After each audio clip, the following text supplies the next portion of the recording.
ബഹിരാകാശ യാത്രയ്ക്ക് ശേഷം ഇന്ത്യയിൽ തിരിച്ചെത്തിയ ശുഭാംശു ശുക്ല പ്രധാനമന്ത്രി നരേന്ദ്രമോദിയുമായി കൂടിക്കാഴ്ച നടത്തി.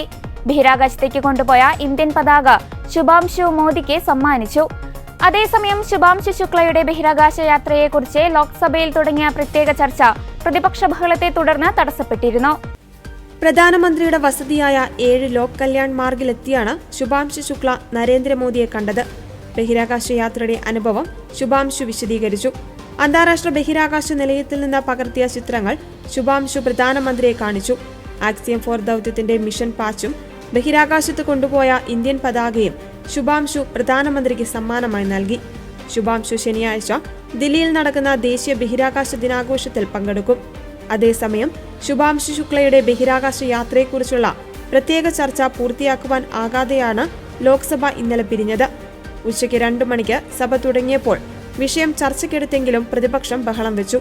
ചർച്ചയിൽ പങ്കെടുക്കണമെന്ന് സ്പീക്കർ ആവശ്യപ്പെട്ടെങ്കിലും പ്രതിപക്ഷം അത് കേട്ടില്ല. കേന്ദ്രമന്ത്രി ജിതേന്ദ്ര സിംഗ് ബഹളത്തിനിടെ നടത്തിയ പ്രസംഗത്തിൽ ശുഭാംശുവിന്റെ യാത്ര നാഴികക്കല്ലാണെന്ന് പറഞ്ഞു. എന്നാൽ ബഹളം കാരണം ചർച്ച പൂർത്തിയാകാതെ സഭ പിരിഞ്ഞു.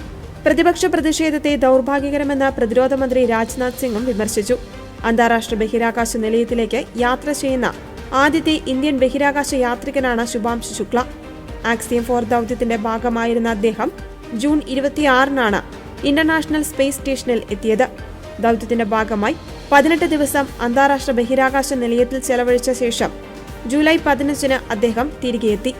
18 ദിവസത്തെ ദൗത്യത്തിനിടെ ശുക്ല ബഹിരാകാശ യാത്രികരായ പെഗ്ഗി വിറ്റ്സൺ, സ്ലാവോസ് ഉസ്നാൻസ്, കി വിസ്നിയേവ്സ്കി, ടൈബോർ കാംപു എന്നിവരോടൊപ്പം ISS-ൽ 60-ലധികം പരീക്ഷണങ്ങളും 20 ഔട്ട്റീച്ച് സെക്ഷനുകളും നടത്തി.